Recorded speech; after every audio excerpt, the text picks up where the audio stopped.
Ô, Rui, e sobre Rússia, interessante, né? A Europa está vivendo essa crise de energia e a Rússia está oferecendo energia para os europeus. Pode ser que a Rússia, na verdade, desponte como o grande mercado a se apostar nesse período de petróleo a $80 e tal. Daniel Santos está dizendo: Putin pode ser um ditador, mas defende os interesses do seu país. Nos últimos dias, Rui, eu me dediquei a estudar o fenômeno da eleição francesa, que é o candidato da extrema-direita, que é o Éric Zemmour. Algumas pessoas dizem que é o Bolsonaro francês, etc. e tal. Eu assisti a um debate entre ele e o Jean-Luc Mélenchon, um debate de 2 horas, fantástico e tal.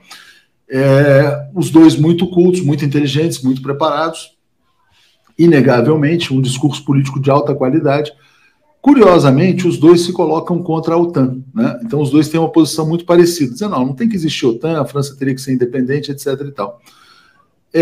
Mas esse Zemmour, ele faz um elogio público do Vladimir Putin, está dizendo: olha, ele vê o Putin como um grande patriota tal, e diz que a Rússia deveria ser uma grande aliada da França, né? Então ele se coloca contra a imigração, esse que é o fantasma, vamos dizer assim, maior, a islamofobia lá na França, mas defende o Putin. Bom, você acredita que e aí eu queria te perguntar isso, não sei se você está acompanhando o processo, mas que a França pode cair nas mãos da extrema-direita, ou do que está se convencionando chamar de extrema-direita, e que isso pode colocar em xeque a própria União Europeia? Eu acho possível, sim. A situação econômica e política é muito grave na França, né? A gente viu o governo Macron, ele foi, como é que se diz? Sistematicamente assediado por mobilizações populares, né? Durante todo o governo. Esse é um governo tipicamente neoliberal e eu acho que eles meio que chegaram no fundo do poço, né? O Macron já era uma espécie de peça de reposição diante do fracasso dos partidos grandes, né? Eles montaram uma operação, criaram um novo partido, todo um sistema para desviar a atenção. E esse sistema pode, não vou dizer que esteja, mas pode muito bem estar completamente esgotado. O que a gente precisaria ver é o que seria um governo da extrema-direita francesa, né?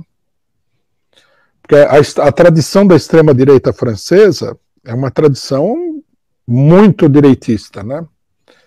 É uma tradição de tipo neonazista. Eles procuraram suavizar a imagem deles no último período, porque eles têm consciência de que o neonazismo não é muito popular, principalmente na França, né? Mas eles são muito, muito direitistas. Agora, aí é que está, né? A ideologia não necessariamente é o fator número 1 do processo, porque há interesses materiais em conflito, né?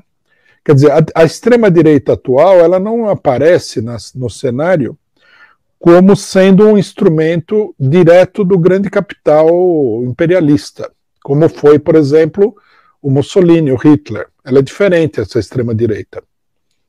Ela aparece como sendo a defensora de capitalistas mais locais, em geral, né? E também, no caso francês, tem esse conflito com o imperialismo norte-americano.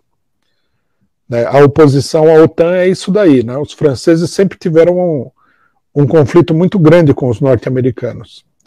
Poderia acontecer, é difícil de prever, mas poderia acontecer, para colocar apenas uma hipótese, que você tivesse um governo tipo Putin na França. Que é exatamente o que ele se propõe a fazer, na verdade, ser soberanista, patriota, etc. e tal, contra a União Europeia. E aquela coisa. E o Macron, na verdade, é um governo neoliberal, né, que é retratado por alguns como de esquerda.